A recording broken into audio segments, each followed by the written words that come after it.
because estrogen gets a bad rap. It is something that people are like, oh, I'm afraid of it. Everyone's afraid of estrogen. Like people, it can drive breast cancer and certain types of cancers. It creates estrogen dominance, which makes you fat.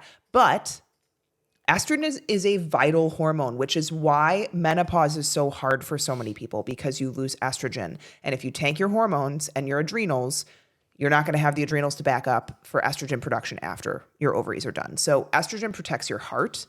Adequate estrogen actually keeps triglyceride levels lower and increases good cholesterol and lowers the bad cholesterol. It protects your brain. It helps maintain proper blood flow. It improves muscle mass and bone density. So you need estrogen to repair and rebuild your bones, which is why during menopause, we see a higher risk of osteoporosis and osteopenia.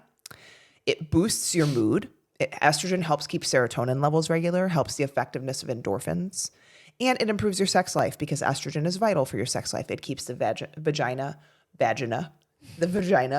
lubricated, which is, again, why during menopause people experience more dryness and pain with sex.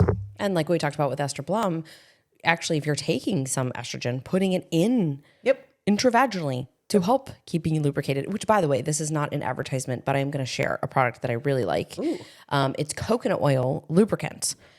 I'm totally going to blank on the name as I'm trying to tell this to you guys. Hold, please. While Liz is going through that. Woo, more play. Woo, more play. All natural, organic coconut lube. Okay. Feels good.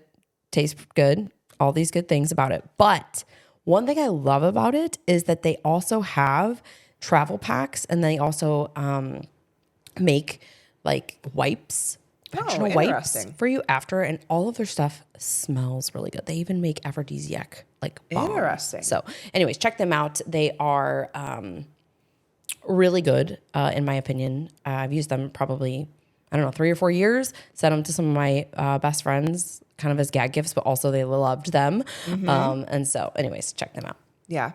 By the way, you guys are getting lots of sex talk on today's podcast. So something that a lot of people don't realize is there's actually 3 types of estrogen. There's estrone, which is E1. That's often made in adipose tissue or fat tissue. Estradiol is made by the ovaries and the adrenals. This is your strongest, most potent form of estrogen. It's what most people think of when they think of estrogen. And then you have your estriol. Estriol is actually a byproduct of the other 2 estrogens. We see this get too high a lot of times when there's gut dysfunction, dysbiosis, emotional stress.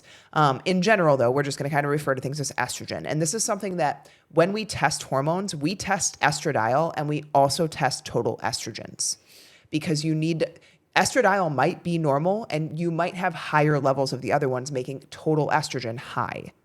So anyways, estrogen levels fluctuate, obviously, throughout your cycle. You have your follicular phase, which is your first phase of your cycle after your bleed. And that phase is when estrogen is higher.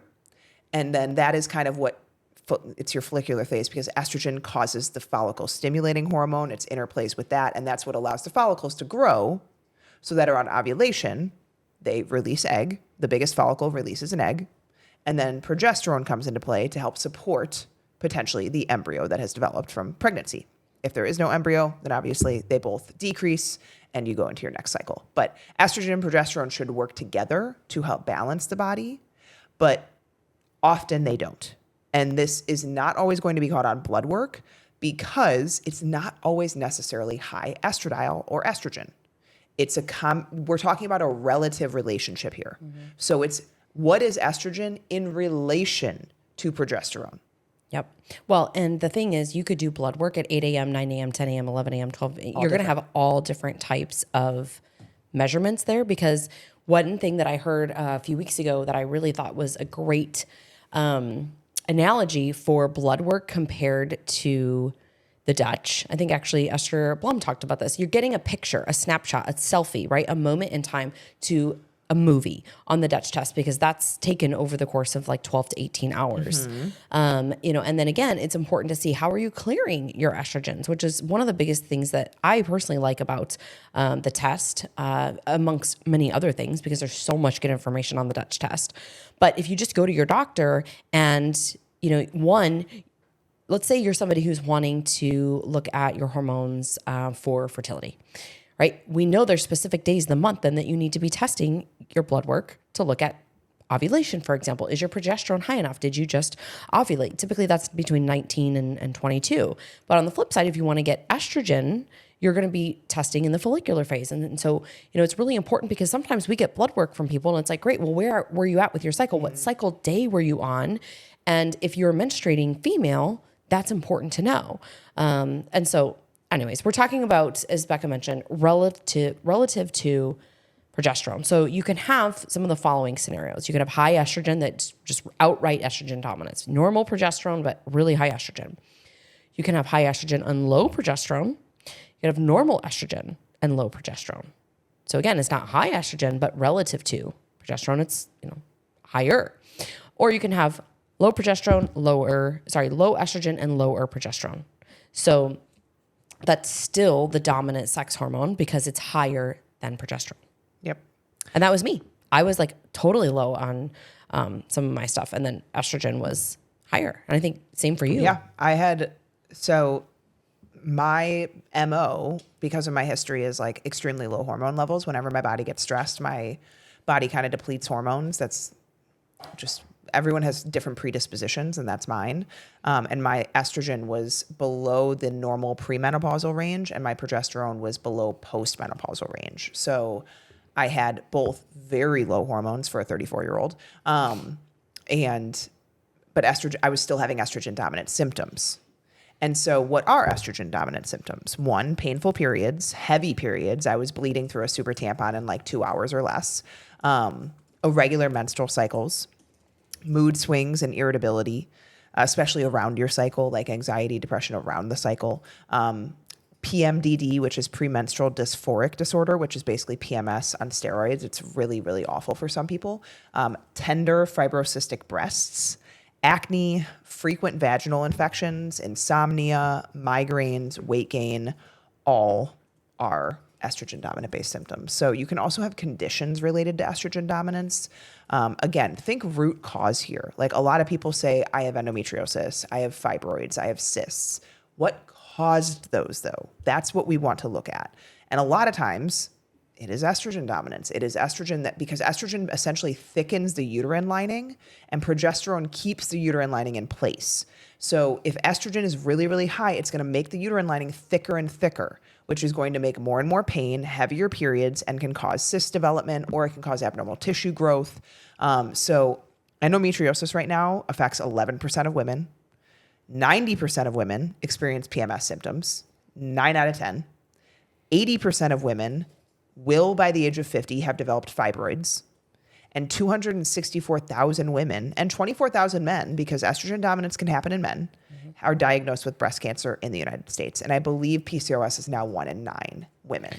I honestly would say between the different types of PCOS, I think that's probably a little bit higher. Common. Yeah. A little bit more common because there's different types of PCOS, including inflammatory PCOS, which we've just seen this week with one of our case studies that we were looking through. So these numbers are much higher than they used to be. Also, we just want to say PMS-related symptoms, while they're common, like I remember when I got my first period, it was just like the talk of our group of like, well, what symptoms do you have?